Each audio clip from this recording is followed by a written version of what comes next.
ഹൈന, കഴുതപ്പുലി, നിഴലുകളിലെ വേട്ടക്കാരൻ. തെറ്റിദ്ധരിക്കപ്പെട്ട ചിരി.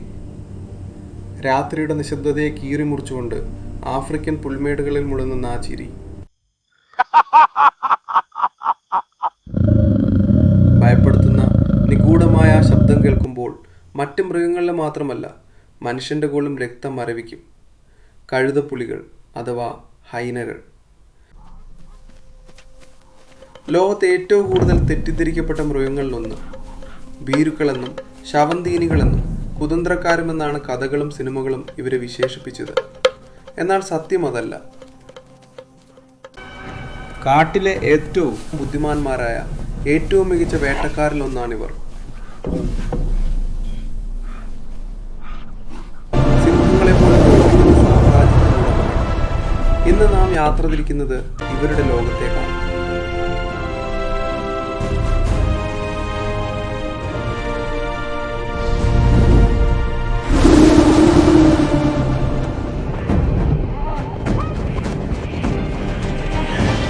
ഒരു കഴുതപ്പുലിയുടെ ജനനം മുതൽ മരണം വരെയുള്ള അതിജീവനത്തിന്റെ ചോര മണക്കുന്ന 15 മിനിറ്റുകൾ.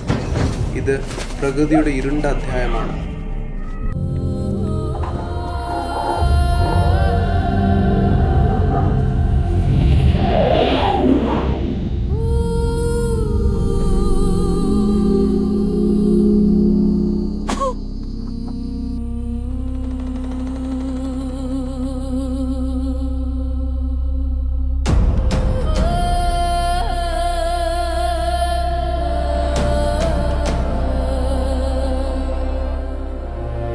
ജനനം, പോരാട്ടത്തിൻ്റെ തുടക്കം. ഭൂമിയിലേക്ക് പിറന്നു വീഴുന്ന ആ നിമിഷം തന്നെ ഒരു കഴുതപ്പുലിയുടെ ജീവിതത്തിൽ പോരാട്ടം തുടങ്ങുകയാണ്. മറ്റു മൃഗങ്ങളുടെ കുഞ്ഞുങ്ങളെപ്പോലെയല്ല ഇവർ ജനിക്കുന്നത്. ജനിക്കുമ്പോൾ തന്നെ ഇവരുടെ കണ്ണുകൾ തുറന്നിരിക്കും. മാത്രമല്ല മാംസം കടിച്ചു കീറാൻ പാകത്തിലുള്ള കൂർത്ത പല്ലുകളും അവർക്ക് ജനന സമയത്ത് തന്നെ ഉണ്ടാകും. ജനിച്ചു വീണ മിനിറ്റുകൾക്കുള്ളിൽ തന്നെ സ്വന്തം സഹോദരങ്ങളുമായുള്ള യുദ്ധം ആരംഭിക്കുകയാണ്. ഇതിനെ സിബ്ലിസൈഡ് എന്നാണ് ശാസ്ത്രം വിളിക്കുന്നത്. പ്രത്യേകിച്ച് 2 പെൺകുഞ്ഞുങ്ങളാണ് ജനിക്കുന്നതെങ്കിൽ അതിലൊന്ന് മറ്റൊന്നിനെ കൊന്നുകളയാനുള്ള സാധ്യത വളരെ കൂടുതലാണ്. അധികാരത്തിന് വേണ്ടിയുള്ള ആദ്യത്തെ രക്തച്ചൊരിച്ചിൽ ആ ഗുഹയ്ക്കുള്ളിൽ നടക്കുന്നു.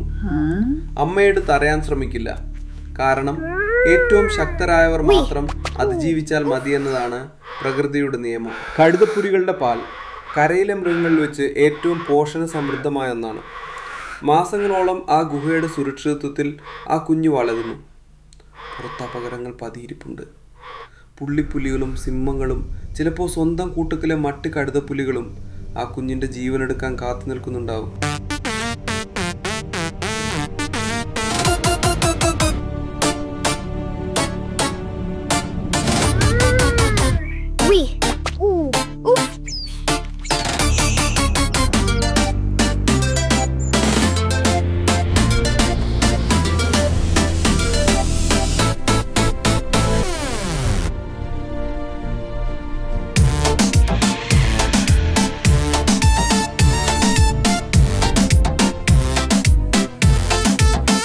മാതൃമേധാവിത്വം, പെൺപുലികളുടെ സാമ്രാജ്യം. മാസങ്ങൾ കടന്നു പോകുന്നു. നമ്മുടെ കുഞ്ഞ് ഇപ്പോൾ ഒരു കൗമാരക്കാരിയായി മാറിയിരിക്കുന്നു. സ്പോട്ടഡ് ഹൈനകളുടെ അഥവാ പുള്ളിക്കഴുതപ്പുലികളുടെ ലോകം ഭരിക്കുന്നത് ആണുങ്ങളല്ല, പെണ്ണുങ്ങളാണ്. തികഞ്ഞൊരു മാതൃമേധാവിത്വ സമൂഹം.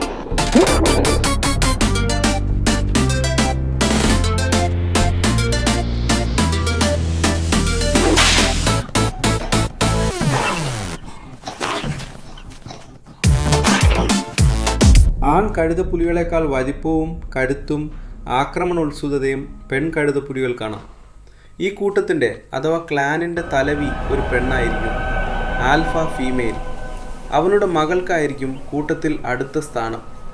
കൂട്ടത്തിലെ ഏറ്റവും ഉയർന്ന ആൺ കഴുതപ്പുലിയുടെ സ്ഥാനം പോലും ഏറ്റവും താഴെക്കിടയിലുള്ള പെൺ കഴുതപ്പുലിയേക്കാൾ താഴെയാണ്.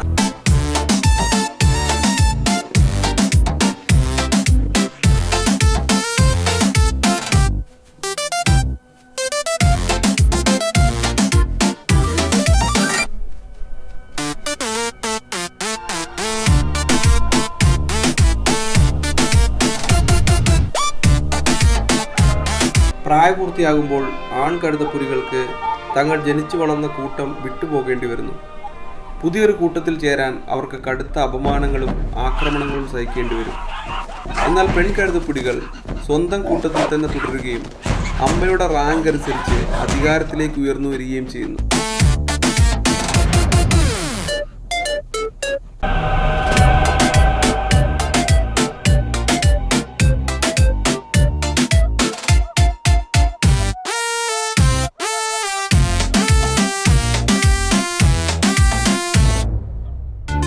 വേട്ടക്കാരൻ, അസ്ഥികളെ വെറുക്കുന്ന കരുത്ത്. ഇവർ വെറും ശവന്തീനികളാണെന്നത് ലോകത്തെ ഏറ്റവും വലിയ നുണകളിലൊന്നാണ്. തങ്ങൾ കഴിക്കുന്ന ഭക്ഷണത്തിൻ്റെ 80% കഴുതപ്പുലികൾ സ്വന്തമായി വേട്ടയാടി പിടിക്കുന്നവയാണ്. വേട്ടയുടെ കാര്യത്തിൽ സിംഹങ്ങളെക്കാൾ വിജയശതമാനം കൂടുതൽ കഴുതപ്പുലികൾക്കാണ്.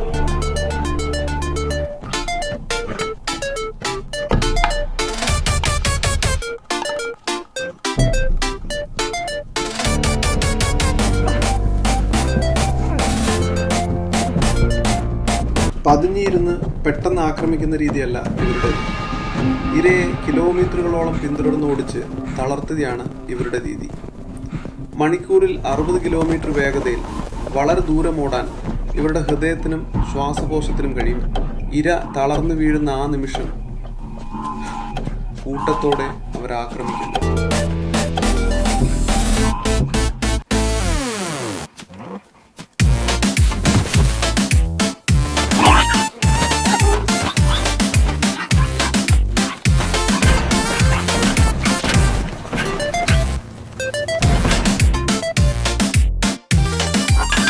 കഴുതപ്പുലിയുടെ താടിയെല്ലുകൾക്ക് പ്രകൃതി നൽകിയിരിക്കുന്നത് അപാരമായ കരുത്താണ്. 1000-ലധികം PSI ഫോഴ്സുള്ള ഇവരുടെ കടിയേറ്റാൽ ഏതൊരു മൃഗത്തിൻ്റെയും കാൽപാദങ്ങളിലെ അസ്ഥികൾ വരെ തകർന്നു പോകും. ഒരു ഇരയെ കിട്ടിയാൽ അവർ ഒന്നും ബാക്കി വയ്ക്കില്ല. തൊലിയും മാംസവും കുളമ്പും അസ്ഥികളും കൊമ്പും വരെ അവർ തിന്നു തീർക്കും. പ്രകൃതിയിലെ ഏറ്റവും മികച്ച മാലിന്യ നിർമ്മാർജ്ജന സംവിധാനമാണ് അവരുടെ ആമാശയം.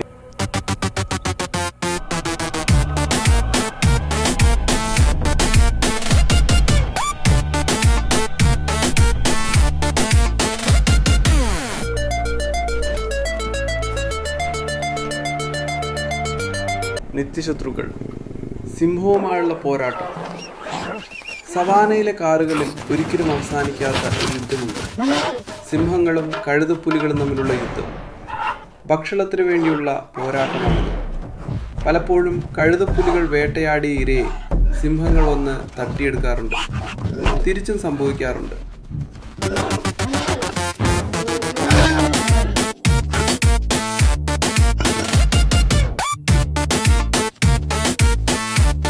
ഒറ്റയ്ക്കുള്ള ഒരു കഴുതപ്പുലി സിംഹത്തിനു മുന്നിൽ നിസ്സഹായനാണ്. എന്നാൽ അവർ ഒന്നിച്ചാൽ കഥ മാറും. 3-4 കഴുതപ്പുലികൾ ചേർന്നാൽ ഒരു പെൺസിംഹത്തെ അവർ തുരുത്തി ഓടിക്കും. എന്നാൽ ഒരു വലിയ ആൺസിംഹത്തെ നേരിടാൻ അവർക്ക് ഭയമാണ്. ആൺസിംഹത്തിൻ്റെ ഒറ്റയടിക്ക് ഒരു കഴുതപ്പുലിയുടെ നട്ടെല്ല് തകരും. പരസ്പരം കണ്ടാൽ കൊല്ലുക എന്നത് ഈ ഇരുവർക്കുമിടയിലുള്ള അലിഖിത നിയമമാണ്. ഈ പോരാട്ടങ്ങളിൽ നമ്മുടെ കഥാനായികയ്ക്ക് ഒരുപാട് സുഹൃത്തുക്കളെയും കുടുംബാംഗങ്ങളെയും നഷ്ടപ്പെട്ടിട്ടുണ്ടാകാം.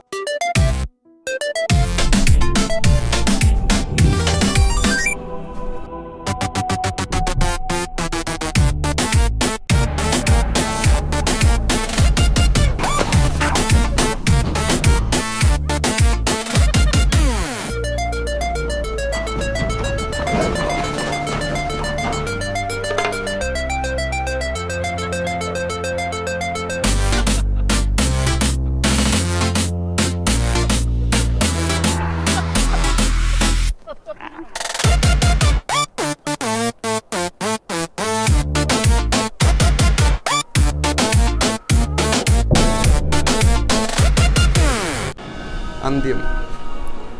നിഴലുകളിലേക്കുള്ള മടക്കം. വർഷങ്ങൾ കടന്നുപോയി. 12-15 വർഷത്തെ ആയുസാണ് കാട്ടിൽ ഇവർക്കുള്ളത്. നമ്മുടെ ആൽഫ ഫീമെയിലിന് ഇപ്പോൾ പ്രായമായിരിക്കുന്നു. ഒരു കാലത്ത് അസ്ഥികളെ വരെ നുറുക്കിയിരുന്ന അവളുടെ പല്ലുകൾ തേയ്മാനം വന്ന് കൊഴിഞ്ഞു പോയിരിക്കുന്നു. കാലുകൾക്ക് പഴയ വേഗതയില്ല. കാട്ടിൽ പ്രായമാവുക എന്നാൽ മരണത്തിൻ്റെ വാതിൽക്കലെത്തുക എന്നാണ് അർത്ഥം. കരുത്ത് നഷ്ടപ്പെട്ട അവളെ പുതിയ തലമുറയിലെ പെൺപുലികൾ അധികാരത്തിൽ നിന്ന് താഴെ ഇറക്കിയിട്ടുണ്ടാകാം. പല്ലില്ലാത്തതിനാൽ അവൾക്ക് വേട്ടയാടാനും ഭക്ഷണം ചവച്ചെടുക്കാനും കഴിയില്ല. പതുക്കെ പതുക്കെ പട്ടിണിയുടെ നാളുകൾ അവളെ കാർന്നു തിന്നുന്നു.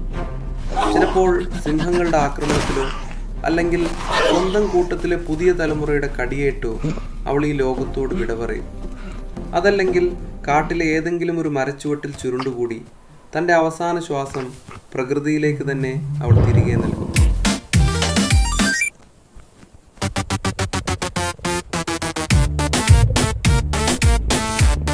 ഒരു ജീവൻ ഒടുങ്ങുമ്പോൾ കാട്ടിൽ 100 ജീവനുകൾ ജനിക്കുന്നുണ്ട്. അവർ മരിച്ചാലും അവരുടെ കൂട്ടം അവിടെ ഉണ്ടാകും.